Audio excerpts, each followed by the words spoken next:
Welcome to why dream special discussion. Gas lighting 1940లో అంటే Victorian ఎరాలో చాలా ఫేమస్ గా ఉన్నటువంటి ఈ పేరు, ఈ మెథడ్ ఉన్నట్టుండి మెరియం వెబ్స్టర్ డిక్షనరీ ద్వారా ఇప్పుడు బహుళ ప్రాచుర్యంలోకి వస్తుంది. ఇంతకీ గ్యాస్ లైటింగ్ అంటే ఏంటి, దీని ద్వారా ఎలాంటి దుష్పరిణామాలు ఉంటాయి అనేటువంటి దానిపై పూర్తి కూలంకషంగా మనతో పాటు చర్చించేందుకు doctor Poojitha, psychologist and neuro mentor మనతో ఉన్నారు. ఆమెను అడిగి మరిన్ని వివరాలు తెలుసుకునేటువంటి ప్రయత్నం చేద్దాం. పూజిత గారు, welcome to why dream special discussion. చూస్తున్నాం ఇప్పుడు గ్యాస్ లైటింగ్ అనేటువంటి పదం ఇప్పుడు విపరీతంగా ఈ వర్డ్ కోసం సర్చ్ చేస్తున్నారు. దీని రీపర్కషన్స్, దుష్పరిణామాలు ఎలా ఉంటాయి ఏంటి అని తెలుసుకునేందుకు చాలా మంది విపరీతమైన ఆసక్తి కనబడుతున్నారు అనేటువంటిది ఇప్పుడు తెలుస్తుంది. ఏంటి అసలు గ్యాస్ లైటింగ్ అంటే ఏంటి, ఇది ఎందుకోసం ఉపయోగిస్తారు? గ్యాస్ లైటింగ్ అనేది it's a form of psychological manipulation అన్నమాట. గ్యాస్ లైటింగ్ అంటే క్లియర్ గా ఎట్లా చెప్పాలంటే, వన్స్ రియాలిటీని అంటే ఒకళ్ళ నమ్మకాల్ని, ఒకళ్ళ బిలీఫ్స్ ని, ఒకళ్ళ ఐడియాస్ ని నువ్వు చూసింది, నువ్వు చేసింది నిజం కాదు, ఇన్ కేస్ నిజమైనా అది నిజం కాదు అని పక్క వాళ్ళని నమ్మించి, పక్క వాళ్ళ మీద కంప్లీట్ కంట్రోల్, ఇన్ఫ్లుయెన్స్ కాదు ఇక్కడ, కంప్లీట్ కంట్రోల్ ని పెట్టుకొని వాళ్ళని వాళ్ళ చేతుల్లో ఎవరైతే ఈ విక్టిమ్ ఉన్నారో, ఈ గ్యాస్ లైటర్ అంటే గ్యాస్ లైటింగ్ చేసేవాళ్ళు, ఈ విక్టిమ్ ఎవరినైతే ఇచ్చేస్తారో వాళ్ళని ఏంటంటే కంప్లీట్ గా వాళ్ళని వీళ్ళు కీలు బొమ్మ కింద పపెట్ లాగా చేసుకుంటారు అనమాట. బీట్ ఫైనాన్షియల్ గా కానీ, ఎమోషనల్ గా కానీ, సైకలాజికల్ గా కానీ. ఫర్ ఎగ్జాంపుల్, ఇప్పుడు నీకు అక్కడ చాలా ఫేమస్ గా మూవీ సీన్స్ లోని వైఫ్ కేమో ఏదో అమ్మాయి అక్కడ కూర్చుందని చెప్తే, లేదా అమ్మాయి అక్కడ ఎవరు లేరు, నీ కంట్లో ఏదో ప్రాబ్లం ఉంది, నీకు ఐసైట్ తో ప్రాబ్లం ఉంది, there is no girl there, otherwise అక్కడ చెప్పులు ఉంటే అక్కడ చెప్పులు లేవు, నువ్వు ఊహించుకుంటున్నావు. ఇది యాక్చువల్లీ ప్యాట్రిక్ హ్యామిల్టన్ అనే అతను ఒక ఫేమస్ రచయిత. ఆయన ఒక ప్లే చేశారు 1973. దాని పేరు గ్యాస్ లైట్ అన్నమాట, గ్యాస్ లైటింగ్. అదేంటంటే ఆ ప్లేలోని ఒక లండన్ లో మిడిల్ క్లాస్ కపుల్ అన్నమాట. వాళ్ళు ఒక హస్బెండ్ వైఫ్. వాళ్ళు ఇద్దరి మధ్యలో జరిగే, అంటే ఆ హస్బెండ్ ఎలాగ ఈమెని గ్యాస్ లైట్ చేస్తాడు, ఎలా ఈమెకి పిచ్ ఉందని, ఆమెకి ఇన్ఫాక్ట్ ఉండదు బట్ ఎలా పిచ్ ఉన్నట్టు, ఈమెకి ఏదో మానసికంగా బాలేనట్టు క్రియేట్ చేస్తాడు అనమాట. అందులో ఏమవుతుందంటే పైనుంచి గ్యాస్ లైటర్ ఉంటుంది కదా, అప్పట్లో గ్యాస్ లైటింగ్ ఉండేది, దాని నుంచి వెలుగు ఆరుతున్నట్టు, వెలుగు వస్తున్నట్టు, అలా జరుగుతున్నట్టు. నెక్స్ట్ సీలింగ్ నుంచి సౌండ్స్ వస్తూ ఉంటాయి అందులో, ఇన్ఫాక్ట్ వస్తూ ఉన్నా సరే ఈ మీద ఊహించుకుంటున్నట్టు, ఇన్ఫాక్ట్ అది నిజం కాదు అన్నట్టు. So that is how it goes అన్నమాట. సో ఉన్నది లేనట్టు, లేనిది ఉన్నట్టు చేసి కంప్లీట్ కంట్రోల్ వాళ్ళ మీద పెట్టేస్తే దాన్ని గ్యాస్ లైటింగ్ అంటారు. అంటే ఇప్పటికే సైకలాజికల్ మ్యానిపులేషన్ అనేటువంటి ఒక వర్డ్ ప్రాచుర్యంలో ఉన్నటువంటి నేపథ్యంలో, సైకలాజికల్ మ్యానిపులేషన్ అనేటువంటి పదం పైన వివిధ రకాలైనటువంటి మనస్తత్వ శాస్త్రవేత్తలు, క్లినికల్ సైకాలజిస్టులు ఎవరికి వారే డిఫరెంట్ వేలో చెప్తున్నటువంటి నేపథ్యంలో, కొత్తగా వచ్చినటువంటి ఈ గ్యాస్ లైటింగ్ గురించి అంతగా సెర్చ్ చేయాల్సిన అవసరం ఏముంటుంది పూజిత గారు? సో ఇప్పుడు ఫర్ ఎగ్జాంపుల్, ఇప్పుడు రీసెంట్ గా మనం శ్రద్ధ ఒక కేసులో తీసుకుంటే, ఆమె అంత అతను అబ్యూస్ చేస్తున్నా, there is verbal abuse, there is physical abuse, అంత అబ్యూస్ చేస్తున్నా బయటికి ఎందుకు రావట్లేదు అలాంటి టాక్సిక్ రిలేషన్షిప్ నుంచి? That itself is the answer.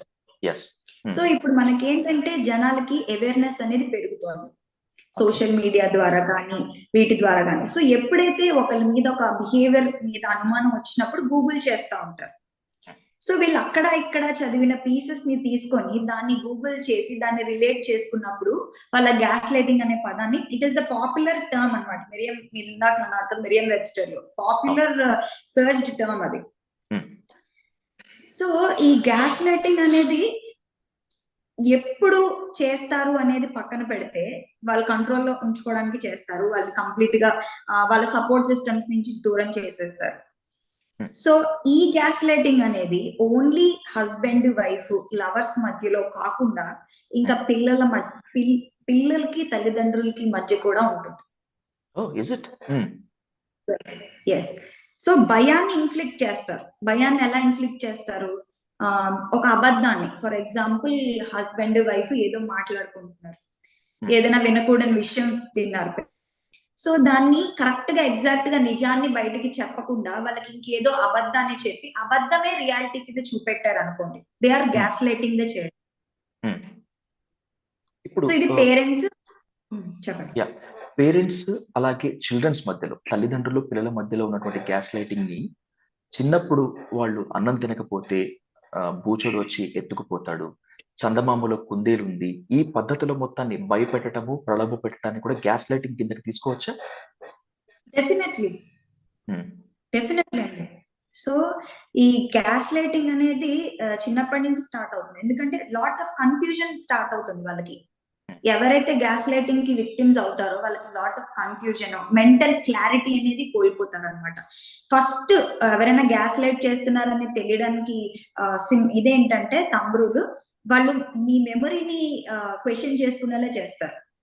For example, ఒక విక్టిమ్ ఉన్నారు, ఈ రోజు ఈ పర్టికులర్ డే రోజు నువ్వు లేట్ గా వచ్చావు లేదా డిన్నర్ ప్లాన్ చేసుకున్నావు రాలేదు అని అన్నారు అనుకోండి. వాళ్ళు ఎలాగ ట్విస్ట్ చేస్తారంటే ఈ సో కాల్డ్ గ్యాస్ లైటర్స్, నువ్వు కరెక్ట్ గానే గుర్తుందా, అసలు ఆ రోజు మనం అనుకున్నావా? సో ప్రతిదీ ఇది క్వశ్చన్ దర్ మెమరీ అనమాట. అండ్ ఆల్సో కౌంటరింగ్ అని, డెనియల్ అని, ఇలా చాలా టెక్నిక్స్ యూజ్ చేస్తారు. ఫర్ ఎగ్జాంపుల్ కౌంటరింగ్ తీసుకుందాం అనుకోండి, నీకు సరిగ్గా గుర్తులేదు, నువ్వే తప్పు చేసావు. డెనియల్ అంటే ఏదైనా గొడవ వచ్చింది అనుకోండి, అకౌంటబిలిటీ తీసుకోరు. ఫర్ ఎగ్జాంపుల్, ఒక పర్టిక్యులర్ డే రోజు మా మదర్ తో నువ్వు సరిగ్గా మాట్లాడలేదు, ఆవిడ్ని ఇన్సల్ట్ చేసావు, హస్బెండ్ వైఫ్ మధ్యలో ఫర్ ఎగ్జాంపుల్, అది తీసుకున్నట్లయితే వీళ్ళు అట్లీస్ట్ మినిమం దాన్ని అకౌంటబిలిటీలో తీసుకోరు. టాపిక్ ని వెంటనే డైవర్ట్ చేసేస్తారు. టాపిక్ ని డైవర్ట్ చేసేయడము, నీకు గుర్తులేదు, నీ వల్లే అది జరిగింది, లేదా నాకు అసలు కన్ఫ్యూజ్డ్ గా ఉంది, తర్వాత మాట్లాడుతాను. So first of all memory, రెండోది డినియల్, ఇంకొకటి కౌంటరింగ్, అసలు గుర్తులేదు అని వేరే టాపిక్స్ కి వెళ్ళిపోతా ఉంటారు అనమాట. ఇంకొకటి లవ్ బాంబింగ్ అనేది ఇది వేరే కేటగిరీ. సో లవ్ బాంబింగ్ అంటే ఏంటంటే, సో కొత్తగా పెళ్ళైంది అనుకున్నాం, ఫర్ ఎగ్జాంపుల్ కొత్తగా పెళ్ళైంది లేదా కొత్తగా లవ్ లో పడ్డారు. సో లవ్ బాంబింగ్ అంటే ఏంటంటే, ఒక్క రోజు మంచిగా ఉంటారు, ఒక రోజు మళ్ళీ వాళ్ళ ట్రైట్స్ అనేవి బయటకు వస్తూ ఉంటాయి, రియలిస్టిక్ ట్రైట్స్. సో ఒక రోజు ఏంటంటే ఈ అబ్యూజ్ అంతా తెలిసిపోయింది అనుకోండి, ఫర్ ఎగ్జాంపుల్ ఈ అబ్యూజ్ అంతా తెలిసిపోయిన తర్వాత ఏంటంటే వాళ్ళు, నేను నీకు బాగా ప్రేమిస్తున్నాను, నీ మంచి కోసమే కదా నేను చెప్తున్నాను, నీలోనే బ్యాడ్ గా అంటే నీకే ఒక నెగిటివ్ వ్యూ ఉంది, నేను చేస్తున్నవన్నీ నిజాలే, నేను చెప్తున్నవన్నీ కరెక్టే, కానీ నువ్వే బ్యాడ్ గా ఆలోచిస్తున్నావు, నీకే ఒక పెసిమిస్టిక్ వ్యూ ఉంది. వాళ్ళకి గిఫ్ట్లు ఇవ్వడము, స్టార్టింగ్ స్టేజెస్ లో ఇంకా లవర్స్ మధ్యలో తీసుకున్నట్లయితే గిఫ్ట్లు ఇవ్వడము, విపరీతంగా ప్రేమ చూపించడము. తక్కువ స్పాన్ లో ఎవరైనా ఎక్కువ డౌట్ఫుల్ గా ఉన్నంత ప్రేమ చూపించారంటే దాని నెక్స్ట్ స్టెప్ అబ్జర్వ్ చేయండి. దాని నెక్స్ట్ స్టెప్ అబ్యూజ్ వస్తుంది. ఇది ఒక సైకిల్ లాగా అనమాట. ఫస్ట్ లవ్ బాంబింగ్, ఫుల్ గా ప్రేమ కురిపించేస్తారు. రెండోది మళ్ళీ అబ్యూస్, ఈ గ్యాస్ లైటింగ్ అనమాట. నువ్వు తప్పు చేసావు అంటే నేను తప్పు చేయలేదు, నువ్వే ఊహించుకుంటున్నావు, నిన్నెవరు నమ్మరు, ఇంకొకటి నిన్నెవరు నమ్మరు, నీ పేరెంట్స్ కూడా నమ్మరు, నీ ఫ్రెండ్స్ కూడా నమ్మరు, ఎందుకంటే నువ్వు ఇలాంటి దాన్ని, నువ్వు అబద్ధాలు ఆడుతావు, నీకు అసలు పబ్లిక్ లో ఒక ఇమేజ్ లేదు. సో వాళ్ళు ఏంటంటే సెల్ఫ్ ఎస్టీమ్ మీద, సెల్ఫ్ ఐడెంటిటీ మీద కొడతారండి. సెల్ఫ్ ఎస్టీమ్, సెల్ఫ్ ఐడెంటిటీ, ఒక ఏది నిజము ఏది అబద్ధము అని నమ్మడానికి ఒక ఇది కూడా మిగల్చదు, ఏది నిజమో ఏది అబద్ధం. సో ఆ కన్ఫ్యూజన్ లో ఏంటంటే, ఈవెన్ ఇఫ్ వీళ్ళు బయటకు వెళ్ళిపోవాలన్నా అలాంటి రిలేషన్షిప్ లోంచి వెళ్ళరు. దాన్ని ఏమంటామంటే హూవరింగ్ అంటాం. బయటికి వెళ్ళాలనుకుని నిజంగా వెళ్ళిపోతున్నారు అనుకోండి, విక్టిమ్ బాగా ప్రాబ్లం ఫేస్ చేసి బయటకు వెళ్ళిపోతున్నారు, అలాంటప్పుడు ఈ గ్యాస్ లైటర్స్ వీళ్ళు ఏం చేస్తారంటే కాళ్ళు పట్టేసుకోవడం, నేను మారిపోతాను, I love you so much, నేను డెఫినెట్లీ మారుతాను, నాకు చిన్నదే ప్రాబ్లం ఉంది, డెఫినెట్లీ మారుతాను. సో మళ్ళీ ట్రాప్ లోకి వచ్చేస్తుంటారు. దట్ ఈస్ కాల్డ్ హూవరింగ్ అంటాం. Hoovering is the term. మళ్ళీ బతిమలాడుకొని వెనక్కి తెచ్చుకోవడం అన్నమాట. తాము గ్యాస్ లైటింగ్ బాధితులము అని విక్టిమ్స్ కి తెలుసుకునేటువంటి స్కోప్ కూడా ఉండదా? ఏ కైండ్ ఆఫ్ దాంట్లో కూడా ఉంటుందండి. Being aware is the key. అంటే ఫస్ట్ ఆఫ్ ఆల్ ఇప్పుడు ఎలాగా అవేర్నెస్ కల్పిస్తున్నామో, గ్యాస్ లైటింగ్ అంటే ఏంటి, ఎలా జరుగుతుంది అన్నది తెలుసుకుంటే డెఫినెట్లీ వాళ్ళకి ఒక ఐడియా ఉంటుంది. సో ఎంత ఫాస్ట్ గా ట్రాక్ చేసి స్పాట్ చేసి ఎంత ఫాస్ట్ గా దాని నుంచి బయటకు వచ్చేస్తే అంత హెల్దీ. ఒకవేళ ఆ స్టేజ్ కానీ దాటిపోయింది అనుకోండి, if they are in the trap లో పడిపోయారు అనుకోండి, బయటికి రావడం చాలా కష్టం, చాలా కష్టం. ఎందుకంటే ఒకలాంటి హెల్ప్లెస్నెస్, ఒకలాంటి డిప్రెషన్ లోకి వెళ్ళిపోతారు. ఎలా అంటే ఊబిలో చిక్కుకుపోయిన వాళ్ళకి హెల్ప్ తో తప్ప వాళ్ళు బయటికి రాలేరు.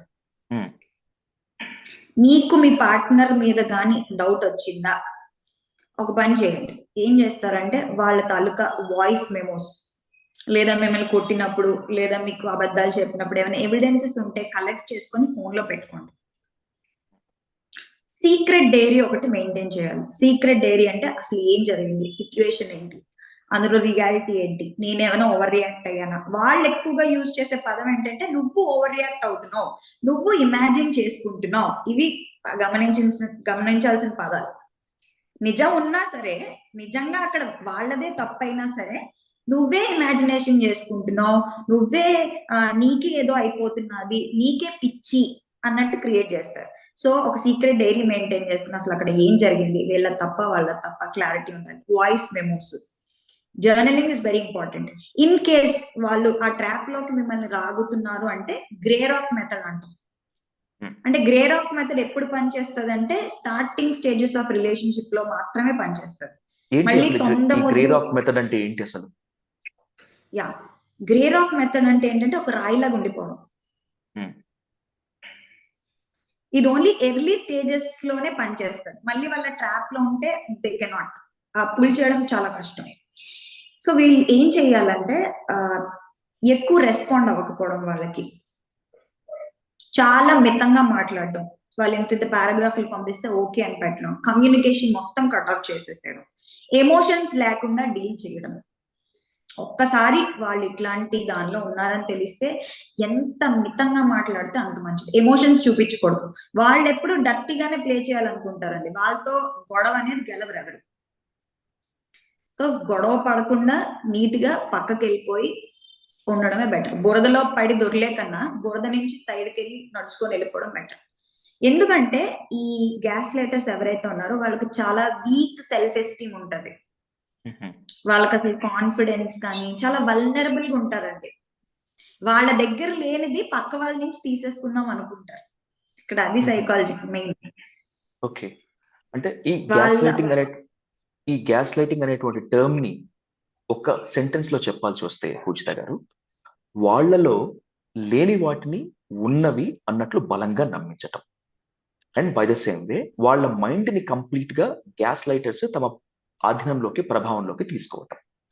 ఈ రెండింటిని గనక పోల్చి ఒక దగ్గర పెట్టాల్సి వస్తే పూజిత గారు, ఇందాక మనం మాట్లాడుకున్నట్టు దేశవ్యాప్తంగా సంచలనం సృష్టించినటువంటి శ్రద్ధా వాల్కర్ కూడా అదే గ్యాస్ లైటింగ్ ప్రభావంలో ఉందని అనుకోవచ్చా?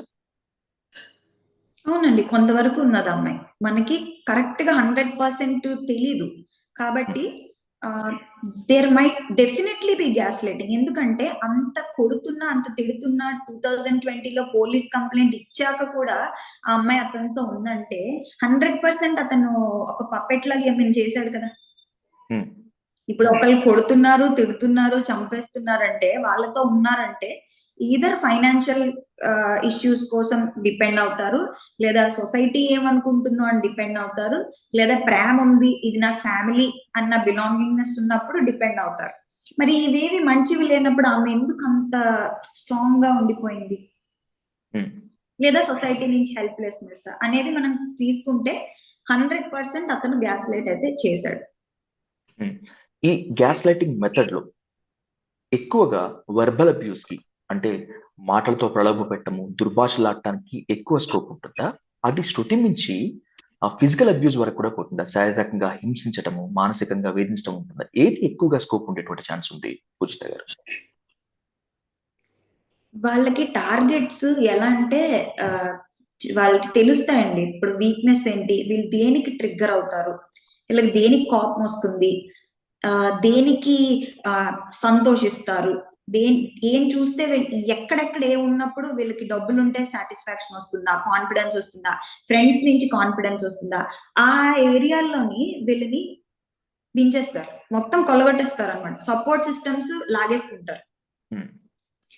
పవర్లెస్ గా ఉన్నారనుకోండి, ఈజీగా ప్రే అయిపోతారు వీళ్ళు అబ్యూస్ కి. ఎందుకంటే నువ్వే నా దేవుడు, ఏది చెయ్యాలన్నా నీ మీదే నేను ఆధారపడాలి మొత్తం ఇంకా కంప్లీట్ గా. సో ఇది తెలివైన వాళ్ళు అనుకోండి, ఇంకా సెన్స్ ఆఫ్ కంట్రోల్ లేదా దీని మీద ఐడియా ఉన్న వాళ్ళు, ఏదో జరుగుతున్నది అనే ఐడియా ఉన్న వాళ్ళు, స్ట్రాంగ్ గా ఉన్న వాళ్ళు అర్థం చేసుకొని కొంత దూరంగా ఉండడానికి ప్రయత్నిస్తారు. దీన్నే రెడ్ ఫ్లాగ్స్ అన్నాం. Red flags are nothing but any bad thing or bad vibe in a relationship. అది చూసి కొంచెం జాగ్రత్త పడాలి రిలేషన్షిప్ లో రెడ్ ఫ్లాగ్స్ అన్నప్పుడు. ఇది ఇనిషియల్ గా స్టార్ట్ చేసి పేరెంట్స్ కానీ ఫ్రెండ్స్ కానీ లేదా ఎవరైనా ప్రొఫెషనల్ ద్వారా దగ్గరికి వెళ్ళి కానీ ట్రై చేయొచ్చు. ఇది చెయ్యలేని వాళ్ళు ఏంటంటే మీరు అన్నట్టు స్టార్ట్ అవుతుంది అనమాట సెకండ్ స్టేజ్, ముదిరిపోతారు. ఎందుకంటే టార్గెట్ కంప్లీట్ గా మన దగ్గర ఉంది, మన కంట్రోల్లో ఉంది, ఇంక నన్ను పీకేవాడు అవ్వడు ఏం లేదు అనుకున్నప్పుడు వాళ్ళు మానసికంగా వేధించడం, తిట్టడం, కొట్టడం చేస్తూ ఉంటారు. సో ముందే సీడ్ గా ఉన్నప్పుడే దాన్ని తుంచేస్తే అసలు గ్యాస్ లైటింగ్ అనేది ఇట్స్ ఎ ట్రాప్. అది ట్రాప్ అని తెలిసి మీరు ట్రాప్ లోకి ఎంటర్ అవ్వకపోతే బానే ఉంటుంది. ఇది చెప్పినంత ఈజీ కాదు. ట్రాక్ చేసి ఒక డెసిషన్ తీసుకొని దానిలోంచి బయటికి రావాలనే స్ట్రాంగ్ విల్ ఉండాలి.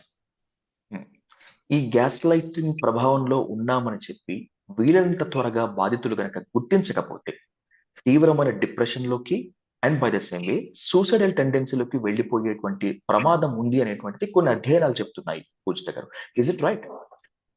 Yes, definitely 100%. ఎందుకంటే చెప్తున్నాను కదండి, వాళ్ళ పవర్ కోల్పోతారు, సెల్ఫ్ ఎస్టీమ్ పోతుంది, సెల్ఫ్ ఐడెంటిటీ పోతుంది, అసలు ప్రపంచంలో ఏది నిజమో ఏది అబద్ధమో అర్థం కాదు. వాళ్ళు ఉండే ప్రపంచంలో నేను చేస్తున్నది రైటా రాంగా, ఇది ఈ రోజు జరిగింది. మార్నింగ్ నేను ఉప్మా తిన్నానా లేదా ఇడ్లీ తిన్నానా, వాడు చెప్పినట్టు ట్విస్టెడ్ రియాలిటీ అనమాట.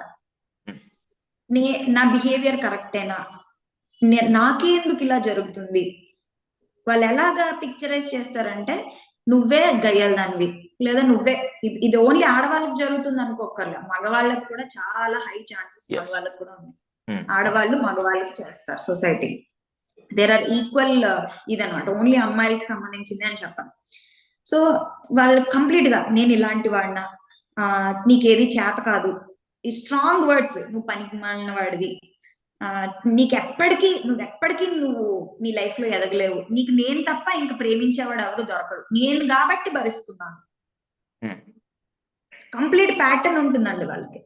సో దీనివల్ల ఏంటంటే ఎప్పుడైనా మెంటల్ డిజార్డర్ ఏమైనా స్టార్ట్ అవ్వాలంటే వాళ్ళ తాలూకా మొత్తం ఉన్నదని ఏమంటారు, మొత్తం వాళ్ళలో ఉన్న power, confidence, self identity, mental clarity ఎప్పుడైతే మిస్ అవుతుందో, మెంటల్ క్లారిటీ పోగొట్టేస్తే ఏమవుతుంది, ఆబ్వియస్లీ యాంగ్జైటీ వస్తుంది. ఫస్ట్ యాంగ్జైటీ నుంచి స్ట్రెస్ వస్తుంది, స్ట్రెస్ నుంచి ఆబ్వియస్లీ ఇవి పెరిగితే డిప్రెషన్ వస్తుంది. సూసైడల్ టెండెన్సీస్ అంటే ఇంకా మరి ఫిజికల్ అబ్యూస్ ఇవన్నీ ఉన్నప్పుడు there are cases also which lead to suicide. ఈ వర్గానికి చెందినటువంటి వ్యక్తులు మాత్రమే, ఈ క్లాస్ కి చెందిన పీపుల్ మాత్రమే గ్యాస్ లైటర్స్ గా ఉంటారు, లేదంటే గ్యాస్ లైటింగ్ ప్రభావానికి లోన్ అవుతారు, విక్టిమ్స్ గా మారుతారు అని పర్ఫెక్ట్ గా చెప్పేదానికి ఏమైనా ఛాన్స్ ఉందా? Anyone can influence? లేదండి, anyone, but it depends on their past అన్నమాట. వాళ్ళ పెరిగిన సిచ్యువేషన్స్ ఏంటి, వాళ్ళ తాలూకా పేరెంట్స్ వాళ్ళని ఎలా పెంచారు, వాళ్ళకి ఏమైనా, వాళ్ళు ఇంతకు ముందు సెక్షువల్ గా ఏమైనా అసాల్ట్ అయ్యారా, ఏమైనా ట్రామాకి గురయ్యారా, ఎవరైతే చేస్తున్నారో బాధను పెడుతున్నారో వాళ్ళ తాలూకా పాస్ట్ ఒకసారి మనం తీసుకున్నట్లయితే, వాళ్ళ పాస్ట్ కరెక్ట్ గా ఉండకపోతే, లేదా ఇన్ కేస్ వాళ్ళు కానీ పర్సనాలిటీ డిజార్డర్స్ ఏమైనా ఉంటే, anti social personality, again buzzword narcissistic personality disorder, border line, mental health disorders ఏమైనా ఉన్నాయా, లేదా సైకియాట్రిక్ కండిషన్ ఏమైనా ఉందా, అంటే వాళ్ళు పుడుతూనే జెనెటిక్స్ లోని కానీ వాళ్ళ chemical composition, brain chemical composition లో కానీ డిఫరెన్సెస్ ఉన్నట్లు ఉంటే మెడిసిన్స్ వాళ్ళు వాడాలి. సో ఇవి గుర్తించడం మనం చాలా కష్టం, వీళ్ళు డెఫినెట్లీ ఇలా ఉంటారని చెప్పడం చాలా కష్టం. ఇదండి ఈ గ్యాస్ లైటింగ్ అనేది చాలా సార్లు మార్కెటింగ్ వాళ్ళు కూడా చేస్తారు. ఓకే, ఎలా? మార్కెటింగ్ వాళ్ళు, పొలిటికల్ పార్టీస్, ఈ కల్ట్ లీడర్స్, వీళ్ళు ఎలా అంటే ఏదైనా ఉన్నది లేనట్టు, లేనిది ఉన్నట్టు ఏ మార్చడం అంటారు చూస్తే, unable to give right examples, ఏ మార్చడం అనమాట. అవును, ఇప్పుడు Thums Up taste the thunder అంటారు.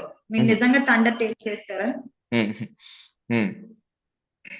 లేదా ఇంకేదో ఏదో ప్రపంచంలోకి వెళ్ళిపోయారు. ఇంతకు ముందు పోలో మెంటోస్ యాడ్ వచ్చేది, అవును డైరెక్ట్ గా స్నో లోకి వెళ్ళిపోయినట్టు చూపించేవాడు. రియాలిటీలో మీరు నిజంగా అలా ఎట్లా వెళ్తారా?